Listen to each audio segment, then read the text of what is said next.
Hello, everyone. How's your week going so far?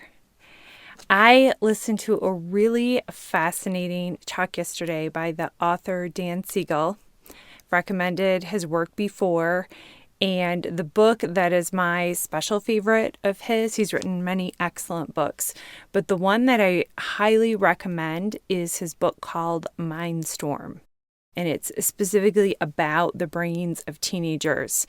And it is one of the very few books that I have read about teenagers that when I was reading it, I was learning new things and not actively wanting to throw the book against the wall. Because either it felt like the author didn't have teenagers or didn't like teenagers or was kind of talking down to me as the reader. And Dan doesn't do any of that. So in this talk, he shared some really common myths about teenagers and what's true instead. What's true based on more current brain science and research. The teenage years he's talking about, he calls the second dozen. So the first dozen, 0 to 11, are the years where your kids are just really soaking everything up. And then the second dozen, so that's 12 to 24, are the years that he's covering in the material that we're going to cover today. So buckle up, because this episode is going to change how you see your kids. Welcome to Parenting Successful Teens, the podcast that cuts through the overwhelm and stress of this phase and offers parents simple, practical, cognitive, science-based strategies for keeping their teens on track. Join Master Coach and real-life mom, Allie Irwin, to talk about real teens, real problems, and the skills it takes to raise successful adults. Today we're going to talk about some of the myths about the teenage brains, and even more importantly than understanding what's actually happening in their brains, is understanding and thinking about what you believe about teenagers. How you talk about teenagers in general when you're out with your friends, what you let other people say about teenagers, what you believe when other people say about teenagers. And we're going to talk about that and then think about the effects that those myths have on your actual teenagers. Okay? It would be enough for me if people just stopped saying these myths. But the reason to do that is not, because it's morally wrong. It's just a practical way to live, to not be saying terrible things about 12 years of your kids' lives. Okay? That makes sense, right? We don't want to be complaining for 12 years. So in this talk, he shared the myth and shared the truth. And so I want to really give him credit.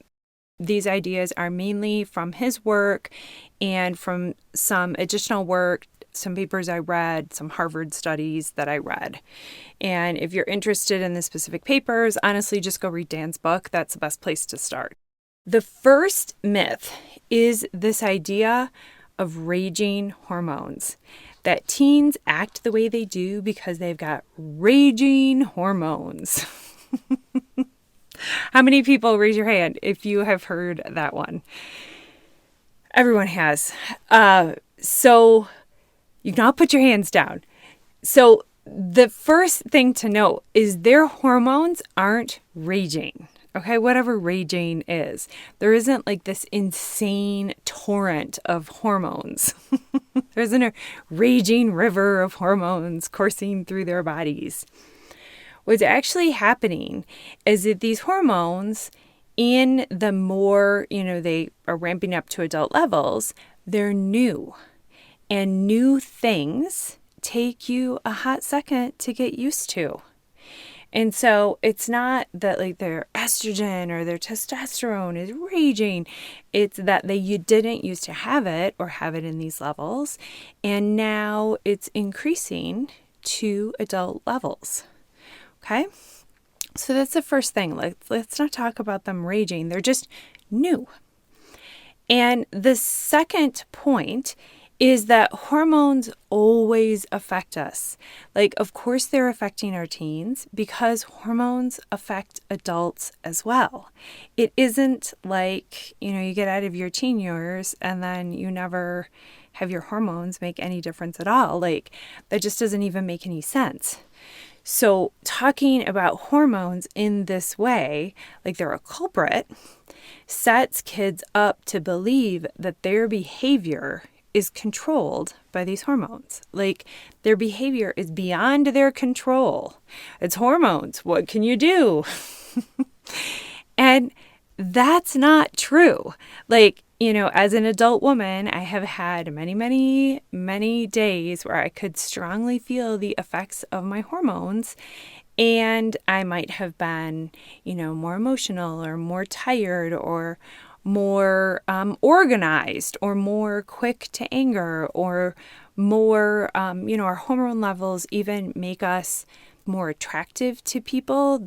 There's certain research that shows that there are optimal weeks for women to schedule like important negotiations based on your hormonal cycle. And so hormones aren't good or bad. They just are. They just are. And our teenagers are getting used to the effects of these hormones. And when you put it in that sort of frame, that this is something that you have to deal with, and now they're having to deal with it, and you still function as an adult no matter where your hormone levels are. We're teaching our kids how to function no matter where their hormone levels are, okay? That we are still responsible for our behavior. We're not writing our behavior off based on our hormones. Like, the underpinning of those ideas is the same underpinning of the nonsense excuses for bad behavior, like boys will be boys, like there's nothing they can do because they've got these hormones. So we're going to stop that myth in its tracks because that is not what's happening. And talking about it in that way, like I said, it leads our kids to believe that they're at the mercy of their hormones. What is actually prompting the increase in risk-taking and their push for independence and so many of the other things that are going on are not hormones, but actually related to changes in the brain. Which leads us to our next point, which is myth number 2, is that teen brains are immature and they just need to grow up. And that is actually not true. Like, the idea that teenage brains are immature and they need to grow up, that is not framed in the way that describes what is actually happening. First is that in many ways, teenage brains do have the same capability as fully adult brains. And I'm tempted to use the word fully mature here, and that just shows you how deep that idea that teen brains are immature is woven into our language, that I'm literally doing a podcast about how that's not true, and I still almost say it. So one study that I came across shows that abstract reasoning, memory, and the formal capacity for planning are as developed at the age of 15 or 16 as they are in like 30-year-olds. And there are definitely changes to the teenage brain happening, but it's not helpful to think about them as maturing, because then you're like, oh, my brain is immature, i.e., I am immature. I'm going to do immature things. And then it just becomes a self-fulfilling prophecy. Right? Like, we don't want to talk about the changes that are happening in their brain in that blanket way, that they're immature and that they need to grow up. Okay? That teaches kids that they're immature, and then they internalize it, and then they live up to that. It becomes a self-fulfilling prophecy. Okay. So what's actually happening is the brain is remodeling. So one kind of brain is really great when you are 0 to 12 and you just need to soak up lots and lots and lots of information. But then as you're transitioning, like I said, that 12 to 24, you're starting to prune away the parts that you're not going to use. You've got like this big closet full of information in your brain, and you're starting to sort through and prune away, just like you would prune a tree, prune away the parts that you're not going to use. And our brains need to do that because as we go into adulthood, then the parts that you are going to use, those supercharge their connections. There's a fancy word, they myelinate, which is this coating that coats the nerves and makes the electrical impulses, makes everything happen really fast. And that then becomes part of that crystallized knowledge where you can do a whole bunch of things without even thinking about them anymore. Okay, that's another way that the teen brains are remodeling, is you're getting rid of the parts, the little neurons that you're not using, and then you're coding the ones that you are going to use with this coding that makes them work super fast. Okay, it's not maturity, it's remodeling. And if you think about the remodeling, like when you remodel a room, oftentimes the purpose of the room is changing a little bit. Like that's why you're going through the trouble of remodeling. We're doing some remodeling in our backyard right now, and we're doing that because we're getting new neighbors behind us. And so the landscaping is going to serve this new purpose. It's going to serve like a screen between us and our neighbors. Okay, same thing with teenage brains. Teenage brains are changing because they're getting these new purposes. And one of the examples, another example that you hear a lot about is, kids are really into risk taking, and it's true, adolescent brains are hypersensitive to new experiences. Their brains get more reward than ours do. Like if you think of a new experience and like our brain would reward it with $5 and we're like, I don't know if that's worth it. Like I'm pretty comfy on the couch. Like I don't know that I'm going to go out for $5. But a teenage brain is getting like $50 or $100. And so their brains are much more rewarded than ours are for new experiences. And that's because this is a time in their life where they need to be doing a bunch of new things in order to get ready to take care of themselves in the future. And it's not immaturity that is getting them to take risks, because not all the risks they're taking are bad ones, right? Like asking a girl out, that's a risk. Applying for a job, like your first paid job. Walking into, like, I still remember how hard it was to walk into a store and ask if they were taking applications. Like, that's a risk. Learning to drive, huge risk. And it's the brain remodeling that's getting your teen ready to take those risks, right? And like some bad risks get thrown in there too, because it's not a super discriminate system, right? Like it's amping up the rewards for taking risks. And it's just important for us to remember that so many of those risks they're taking, like we have forgotten what a risk it was because we've taken those risks over and over and over. Or we haven't taken them in so long. I've been married 28 years. Like I haven't asked anybody out in a very, very long time. So, it's a good thing that our teens' brains are doing this.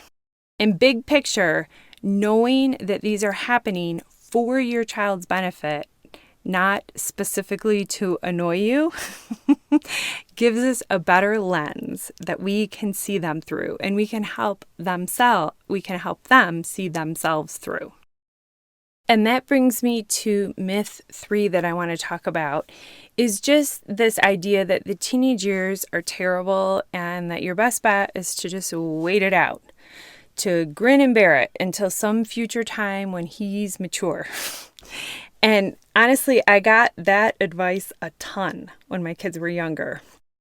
And this idea that adolescence is so bad that all you can do is grit your teeth and get through it, to close your eyes, pour some wine, and hide out until it's over, until they come back to their senses. Like, can you see what that creates? If they do something, like if you believe that, and then they do something that annoys you, they take a risk that does not make sense to you, or honestly, probably even to them, and you mentally point your finger at that situation and say, see, there's proof. Then it becomes, again, a self-fulfilling prophecy. Like if you think, oh, teenagers are nuts, they're just jerks until they're 26 and their brains have matured, then when they do something, you're going to see that as evidence for the belief that you already hold. And that is a bummer of a way to spend your kids' teen years, because you miss out on all the good stuff, right? Like if you're just gritting your teeth and bearing it, or bracing yourself, or what some families will do is like try to plan these super fantastic, like they put all their family eggs into the special moments basket.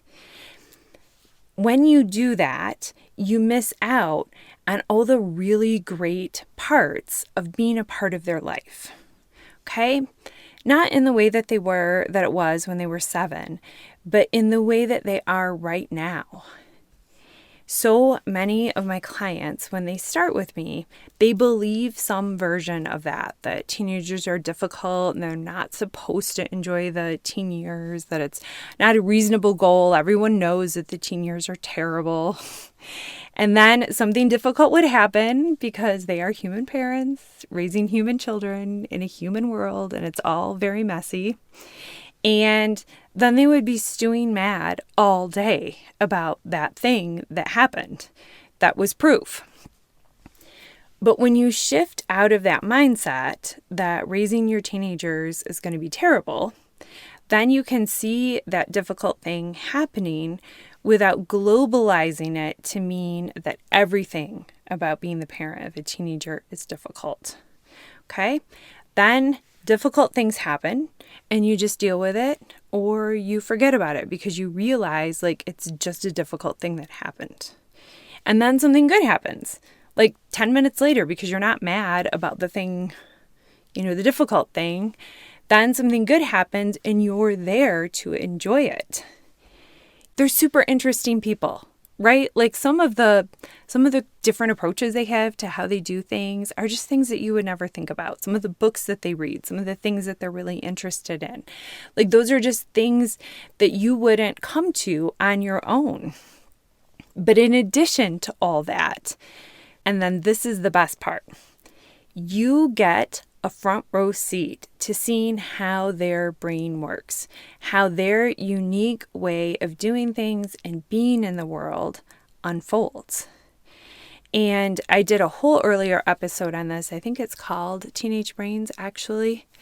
But the sort of summary of that piece is we as adults could use a little bit of the teenage chaos in our own lives. Right? Like most adults, like we kind of have everything figured out, and we could use a little bit of the risk taking. I had someone approach me today. I was getting pizza for lunch, and the guy standing in front of me, I was wishing him happy Veterans Day, and we got to talking, and he invited me to join the Riverdale Community Band. And I thought about how nervous I would be to play the flute again after all of these years.